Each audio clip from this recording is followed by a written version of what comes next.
Ce contenu est déconseillé aux moins de 12 ans. Certaines images peuvent heurter la sensibilité de certaines personnes.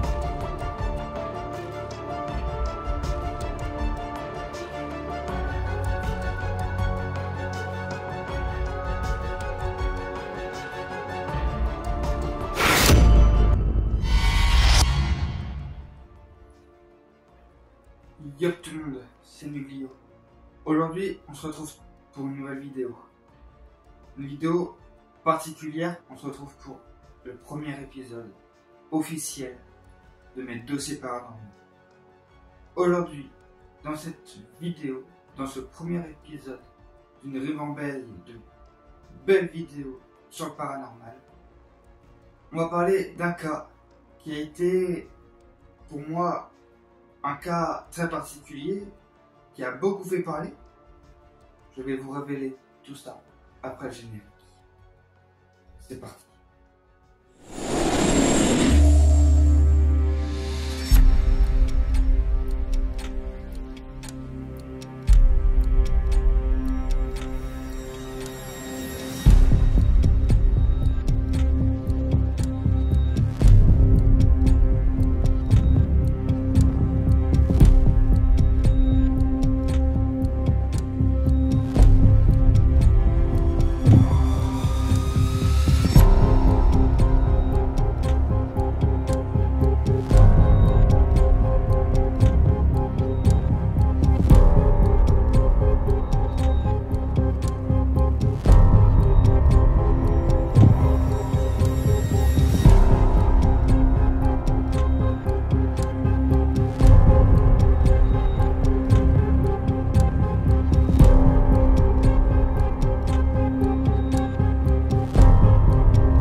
C'est donc en 1974 que dans le 112 Ocean Avenue, aux États-Unis, dans l'État de Long Island, que ce cas, cette série de meurtres s'est déroulée. Cette maison s'appelle la maison d'Amityville, ou plus communément appelée la maison du diable. Pourquoi la maison du diable ? On va voir ça avec la famille DeFeo. La famille DeFeo est composée de 7 personnes. Donc les parents, Ronald Senior DeFeo, Louise DeFeo, et les enfants, John Matthew, le plus petit, qui a 9 ans, Mark DeFeo, qui a 12 ans, Allison, qui a 13 ans, Dawn, qui a 18 ans à cette époque, et Ronald DeFeo Jr., qui a 23 ans, ou autrement appelé Dutch. Ils ont emménagé dans la maison en 1965. Une famille totalement ordinaire, une famille qui n'avait pas forcément de problème. Dans la nuit du 13 au 14 novembre 1974, à 3h14 du matin, 3h14, mais beaucoup disent 3h15, que Ronald DeFeo Jr. tue, assassine toute sa famille, ses parents et ses 4 frères et sœurs, avec une arme, un fusil Marlin, modèle 336. Pourquoi ? Pour quelle raison ? On ne sait pas. Encore aujourd'hui, était-il pris par le diable, par le mal incarné? Était-ce une possession? On ne sait pas. Aujourd'hui, on ne sait toujours pas. Et avec tout ça, avec ce type de fusil-là, les voisins auraient entendu l'assassinat et auraient appelé la police. Sauf que personne n'a entendu le moindre coup de feu. Et ce genre de fusil-là ne peut pas avoir de silencieux dessus. C'est donc, du coup, le 14, au petit matin, que Ronald Jr. va dans un bar. Il dit que ses parents sont morts, que sa famille est morte. Il y a des gens du bar qui sortent, qui vont chez les DFO. La première chose que les inconnus voient, c'est les parents allongés dans leur lit, les mains sur la tête, à plat ventre, et un coup de fusil dans le dos, et ils ont tous les deux la même position. Les inconnus sont choqués, appellent la police. La police, en 2 temps 3 mouvements, arrive et constate le lieu. Les parents, donc Ronald Sr., Louise DeFeo, Dawn, Allison, Mark et John Matthew. Tous, mais absolument tous, tués dans leur sommeil et tous dans la même position, sur le lit, sur le ventre, les mains derrière la tête. Et les 2 filles, Dawn et Allison, qui ont reçu la balle dans la tête. Sinon, les parents, ces 2 frères, ont été touchés dans le dos. La question qu'on se pose, c'est pourquoi cette position? Pourquoi dans leur sommeil? Et surtout, comment personne ne s'est réveillé suite au coup de feu, un coup de fusil d'un Marlin 336, ça s'entend à des kilomètres à la ronde. C'est une question que la police s'est posée et que beaucoup encore aujourd'hui se posent suite aux événements. Et embarque Ronald Jr. qui fait le premier suspect, le suspect numéro 1 DeFeo, malgré toutes les interrogatoires qu'il fait avec la police, va dire plusieurs versions différentes, jusqu'au moment où il va dire « Oui, c'est moi qui a tué ma famille ». Mais attention, au moment du jugement, il va encore changer sa version des faits et va dire qu'elle était possédée par un démon. Il déclare pendant son procès qu'il a été en proie à des entités démoniaques, qui l'avaient incité à tuer sa famille. Ses paroles n'ont pas été retenues. Il va être reconnu coupable de 6 meurtres au 2e degré. Il va être condamné à 6 ans de prison, à 6 peines de 25 ans, à perpétuité. Ronald Jr. va mourir le 12 mars 2021 avec toutes les réponses. Donc, la question qu'on se pose aujourd'hui, est-ce un crime parfait ou tout simplement le théâtre de phénomènes paranormaux? Je vous rappelle que dans le cas Amityville, on a 2 familles, donc les DeFeo, et maintenant on va parler des Lutz.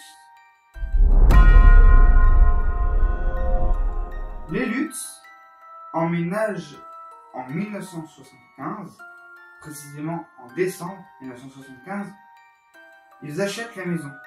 Malgré ce que les médias disaient, malgré tout ce qu'ils ont entendu, même l'agent immobilier a prévenu les Lutz qu'il y a eu un massacre monumental dans la maison. Malgré ça, les Lutz ont quand même acheté la maison sans aucun souci.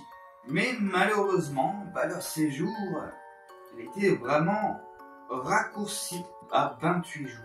Ils ont vécu des choses paranormaux, mais à n'en plus finir. Ils ont décidé de partir, tout laisser sur place. Ils sont partis dans la précipitation et par peur. La famille a raconté un petit peu les phénomènes paranormaux qu'ils ont vécu dans la maison. Et la première, c'est le père, George, qui se réveille toutes les nuits, à 3h15 du matin précisément. Est-ce une coïncidence? Personne ne sait. Il y a des portes, des fenêtres qui s'ouvrent et qui se referment sans explication. Ils ont vu des silhouettes léviter au-dessus de leur lit. Ils ont entendu des sons de l'au-delà, des pas, des coups sur les murs. Et suite à ça, La maison, les Lutz ont été beaucoup médiatisés parce que forcément, ils fuient la maison sans aucune explication aux yeux du monde. Donc forcément, ça fait réfléchir. Les médias s'emparent de l'histoire et ça part des États-Unis, puis après dans l'Amérique entière, puis après ça s'étend dans le monde entier. Ça fait partie de la culture mondiale. Puis vient forcément, vous connaissez tous Conjuring, qui nous rapporte à Ed et Lorraine Warren. Je vous mets un petit point que Ed et Lorraine Warren, ce sont des démonologues, ont enquêté sur cette maison chez les Lutz, du coup, pendant la période des Lutz. Je vous en reparlerai dans une autre vidéo. Ce sera une vidéo consacrée à eux et à toutes les investigations dans le domaine. Ed et Lorraine Warren se sont emparés du cas Amityville. Et ils ont passé une nuit dans cette maison. Et Lorraine, étant une médium, elle ressentait les choses invisibles, les énergies, les lieux, les personnes ressentaient beaucoup les énergies autour. Et elle rentrait dans une période de transe. Elle a raconté qu'elle avait ressenti dans la maison comme un sentiment accablant d'horrible dépression. Durant cette soirée, vient le moment où il décide de prendre des photos de la maison. À première vue, rien d'étonnant, rien de ce qui sort de l'ordinaire, sauf une photo. Une photo, et c'est cette photo-là qui a fait beaucoup parler, parce que c'est une photo prise dans les escaliers, au premier étage, et on voit la tête d'un enfant qui s'apparenterait John DeFeo, la plus jeune victime du meurtre, qui dit journaliste, dit fait divers dans les journaux, en Amérique, aux États-Unis, puis dans le monde entier, dit un livre. Premier livre, il a été accepté par les Lutz. Le projet a été fait par l'auteur Jay Hanson en 1977. Le livre, vous devez tous le connaître, en majorité je pense. C'est le livre de Amity Horror, A True Story. Donc, une histoire vraie. Sauf que, forcément, ce livre a beaucoup fait parler parce qu'il était vendu à plus de 6 millions d'exemplaires. Les Lutz ont été énervés envers Jay Hanson que l'auteur a écrit le livre, sauf qu'il y a beaucoup d'éléments qui ont été exagérés. Comme dans les films, je prends par exemple en 1979, le film qui a été un énorme succès au cinéma avec James Brolin et Margot Kidder dans les rôles de George et Kathy Lutz. Il y a eu d'autres films qui ont fait leur apparition. Il y a eu un remake en 2005 avec Ryan Reynolds dans le rôle de George Lutz. Et avec le livre et les films, ça leur a rapporté environ 300 000 $. Mais les Lutz, ça leur plaît pas que le livre raconte, ce que les films racontent, c'est basé sur les faits réels. C'est pas la vraie histoire. Prends l'exemple, premier film qui a été fait sur Amityville, on voit une horde de mouches. Or, cette horde de mouches n'a jamais existé dans l'affaire.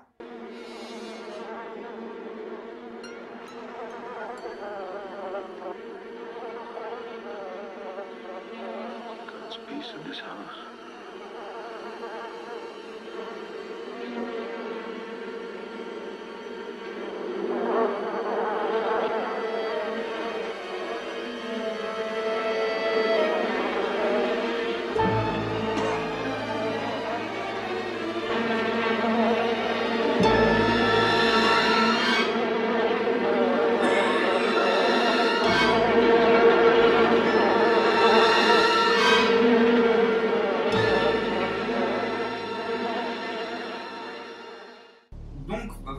Forcément, les Lutz insistent sur le fait que les ouvrages littéraires et filmographiques doivent baser sur des faits réels et non pas une histoire vraie. George Lutz, le mari, qui nie et qui a toujours nié avoir inventé quoi que ce soit. Si ça aurait été juste un canular, ils auraient pris leurs affaires, ils auraient pris le temps de prendre leurs affaires ou ils seraient restés dans la maison. Or, au bout de 28 jours dans la maison, ils ont fui la maison. Je cite, je ne peux pas leur dire quoi penser, je peux juste dire ce que j'ai vécu.